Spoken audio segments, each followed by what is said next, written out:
Welcome to Out of Print Audio. If you like this content, remember to like, comment, and subscribe.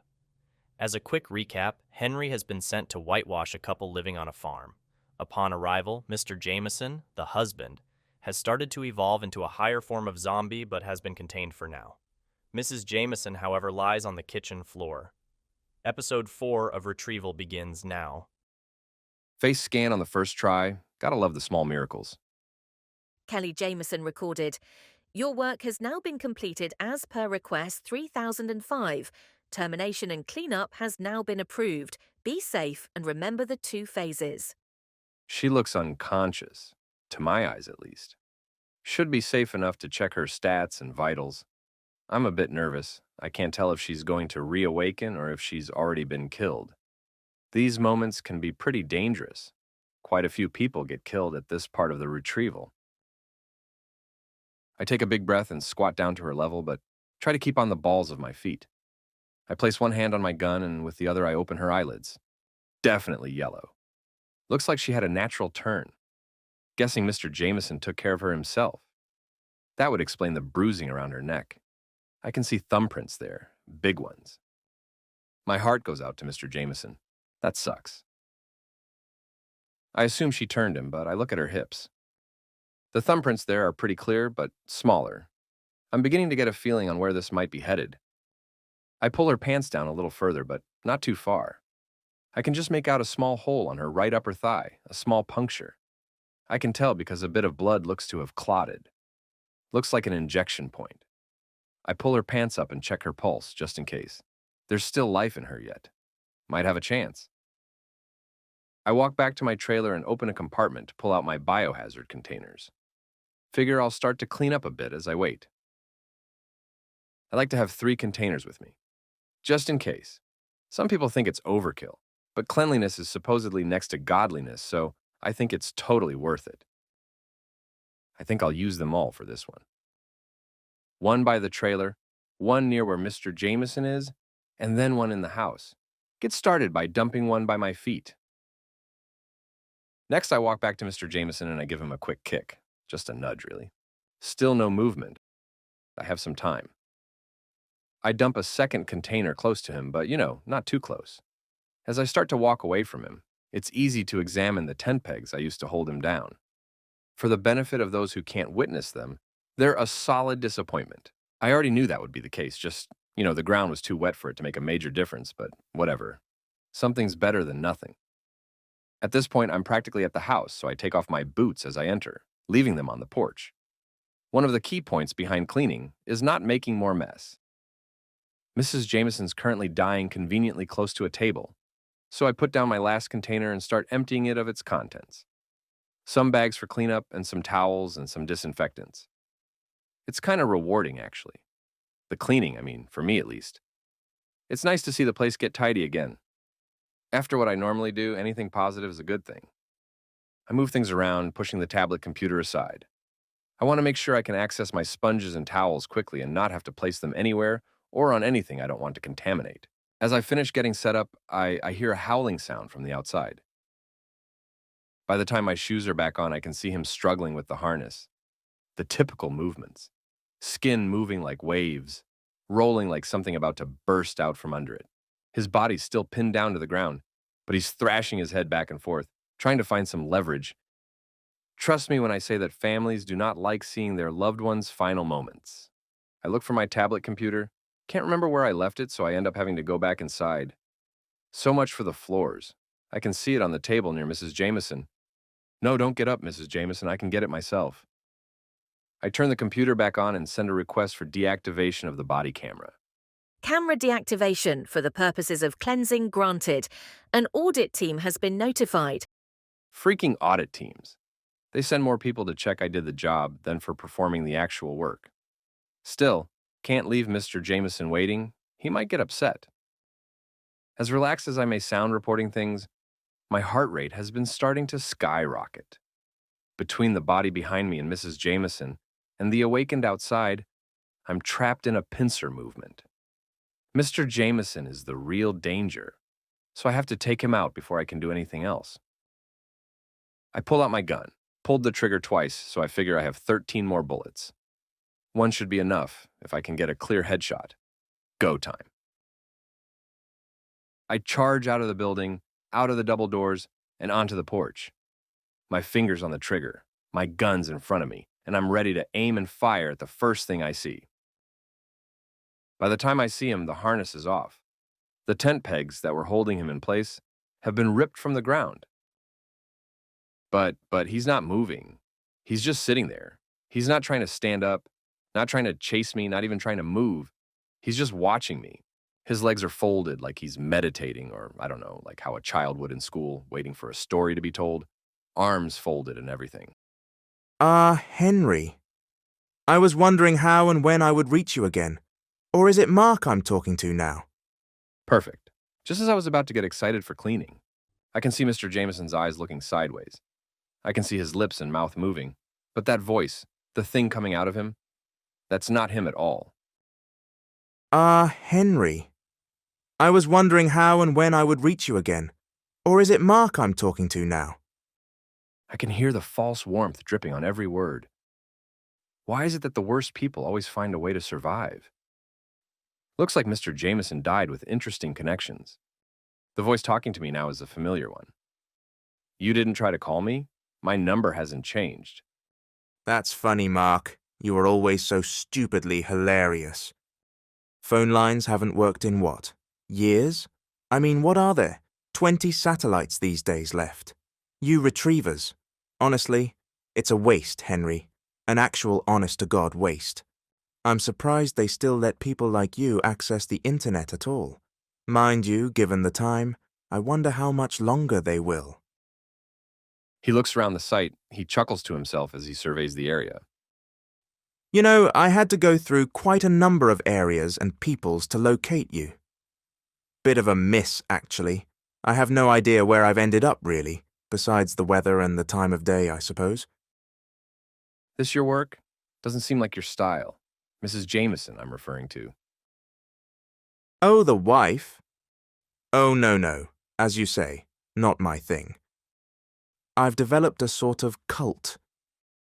Seem we can pass on a kind of neural link of some kind. It's a new trick I've discovered. A sort of shared consciousness as we need. You know, it's a joy to see how we can evolve these skills of ours, how far they can advance. For this job in particular, I picked up quite the follower. Said he was a tracker of some sorts. Turns out he was the more, well, primitive type. Animal instincts. Decided to use the small version of our gift for more, well, sexual appetites. It's not something I encourage, but to each his own. Skills? Evolve? Cult? What she meant to say was a place where you and your junkie friends get high on crystal Z blood. Am I right? Or am I right? Oh, Henry, what's wrong with a bit of faith? You know I have such hopes for you. Well, maybe just from your dead corpse. Oh, what did you think of the decor of this place? Thought a change of scenery would be nicer for our private conversation. Something a bit more, I guess, more to your sensibilities. Old memories, maybe. He's always fishing, trying to gain some advantage on me. Didn't you just say you had no idea where we were? You were always a quick one. Just a little too quick, I think. This cult follower of yours. Why doesn't he come out and say hello? Is he shy? What should we call him? Frank? Let me guess. The guy got here first, then took advantage of the woman, and then turned her, then made enough noise for the husband to come back so she could kill him herself? Make it clean for him? Look at you, always trying to make me talk. No free information for you. I'm sure he'll find you on his own. He's close enough, I suspect. I say, why don't we be whimsical about this? Let fate decide the location. Not sure if that'll be the case. I couldn't see any other footmarks, despite the weather. Been making a mess myself. I mean, you never know. This could be our last meeting. Oh, don't sell yourself short. I believe in you. Oh, spare me, Augustine. This whole thing, this whole setup, this world, it's all your fault. My fault. You were there too, Henry. Remember, I let you eat the horse's eye as we lay starving. That's who I am. I'm a giver. I help people. What have you done with your gift? Nothing. You buried it in the sand. I created a heaven to hold the afflicted and spread abilities to help those who remained, that survived, that choose to flourish. You hold the souls of everyone who died from this thing hostage to your own idiotic amusement. Have you ever heard their voices, learned what goes on there? I answered the dream of mankind. People asked what goes on after this world, after death. Where is God? I dared to ask the impossible. I chose to answer the unthinkable. When will God exist? How will God be formed? At this point, I realize I still have my gun drawn.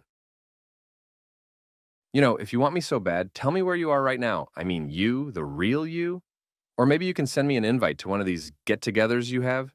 Let me meet some of these friends of yours in person. Let you convert me. It's tempting, very tempting. You know I might just say yes to that in the future. But not quite yet. You have a way of being more, should I say, capable than I like. No, let's end here, I think. I've seen you, you've heard me. And I'll always be waiting, Augustine, preparing to put a bullet through your brain. And just remember my promise, if you choose to keep hiding, I'll pull them all out one by one until this thing dies, and you along with it. And I know where you'll find me. Really? From what I've gathered, you seem to be happy to keep collecting them for me. We'll talk again soon enough, now that I know how to reach you. Toodles. I see Mr. Jamison's eyes close. Then it happens. He gets up quicker than I expect. I shoot my pistol and miss. Okay, he's way faster than me. He's weaving back and forth. Bullets are simply disappearing into the ether. Time to stop firing. I know what comes next. I can see Mr. Jamison advancing on me. I'm standing on the porch where he first was, just outside the double doors of the house. He almost weaves as he closes the distance. Rookie mistake. I move to the balls of my feet. I take small steps backwards, just enough to judge the distance a bit better. I can hear and smell him, his false breaths and hot stink starting to hit me in the nose. I wait till he is just upon me, when he extends his arms towards me like he's about to tackle me. Makes sense, he's much stronger now. He wants to hold me down and literally feast on me. The trick is to act first. You bounce off the balls of your feet and push forward. Just before the moment closes, and as he leaps, if you have time, your gun can enter the subject's mouth.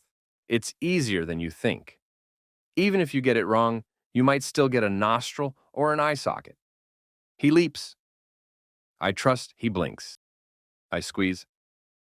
Then Mr. Jamison's brain leaves his skull. Cleaning up can take some time for these sorts of things, depending how it went down. No one wants to find their grandfather's brain matter in the grass. I dance around Mr. Jamison and head to the container I had left by him before. I open it up, pulling out a bag and a tarp, or large plastic sheet. I start by picking up with my hands what I can. The loose pieces. You want that all in the bag. Then, you slide the body onto the tarp. I like to dump the bag onto the body. Makes it easier if it's one place. Now I can start to slide him towards the trailer. Furnace should be hot enough now. Once I arrive, I hit the side button on the trailer, next to the furnace switch, and the crematorium stretcher begins to slide towards me, and then lowers till it hits the ground. The stretcher can be pretty hot, so you want to make sure you have space when it comes out. I start taking off what remains of the harness and his clothes. Takes a few minutes. Some people have things on them the family might want. You never know. I have a separate bag in the hazard waste for that stuff. I start to drag him towards the stretcher. He moves well. It's not long before he's secured. I want to check on the wife now. I wasn't sure if she was going to turn on me. I'm back in the house again. I take a bottle of cleaner from the containers I had left on the table. I spray the floor and try to use the existing towels to clean up a bit. Once I'm done, I throw them into the hazmat waste. Place seems tidy enough for now. Floor's clean. I take off my hazmat suit and it goes in the waste containers. I take off my jacket, my belt, and gun now. I trade it out for something more like an apron. I check around for any cameras in the home. Looks like they wanted privacy because the only cameras I could find were on the outside. I find the security booth for the home just off the kitchen. All the cameras were previously deactivated. This guy, whoever he is elusive. Besides the size of his thumbprints, I don't have anything on him. I sit down next to Mrs. Jamison, and I lift her shirt up a bit. I need easy access for what comes next. I reach into the apron. Behind it, on the part that sits against my body, is a small pocket. I pull out a packaged syringe. I rip open the package with my teeth. I pull my pants down a bit, and I take the syringe to draw some blood from my left thigh. I don't want any marks on my arms. Now that the syringe is full, I pinch the side of her stomach, just the skin, and I inject my blood in. I take the waste and place it inside the hidden apron pocket. I redress myself. I do the same for her and lift her into a chair. Her face and body are pretty clean, no need to tidy her up too much. Shouldn't be too long now, I hope. Sun's starting to set now. Time to chat with the lady of the house. I'm dead. I shouldn't be here. Her voice is soft and old. I watch as she sits up in her chair. She massages the side of her face and neck against her hair. Her hair's brown with white streaks in it. It's short, the kind that mothers develop when they have children who pull on their hair when they're breastfed. It ends just at her jawline. I don't know her, but she seemed like a nice lady, the kind that would help you even if you couldn't help yourself. Do you remember much? So many people, just waiting, just standing there. I saw a few people I knew, thankfully, but so many I didn't. They seemed so irritated when I arrived, almost disappointed in me, but then jealous when I could feel myself leaving. Just saying, they shouldn't be here, and it wasn't right. I remember one of them grabbed me, and then they asked if Henry was going to help them all. Are you Henry? Did you pull me out of there? I am, and I did. Oh, you're the hero of middle elementary. I heard of you. She looks at me for a moment. Staring at me or past me, I'm not quite sure. It's always interesting watching people and how they respond. I saw him, just as I was leaving. My husband. He apologized, the great ape, saying things would be okay. I told him that it wasn't his fault and that I loved him. He seemed to smile at that, and then I was here. Oh, there's another person here. What a beautiful young lady. Such a lovely white dress. Is she with you? I look around and I can't see anyone. This happens a bit. I wonder if it's a reflex of some kind. Hard to say what state their minds are in. I mean, can they be called minds now? Is she even alive? Either way, there's information she still has, and I don't have long to collect it. Time to get the important answers. That's all for this episode of Retrieval. Remember to like, comment, and subscribe, and hit the notification bell to find out when the next weekly Omnibus of Retrieval releases.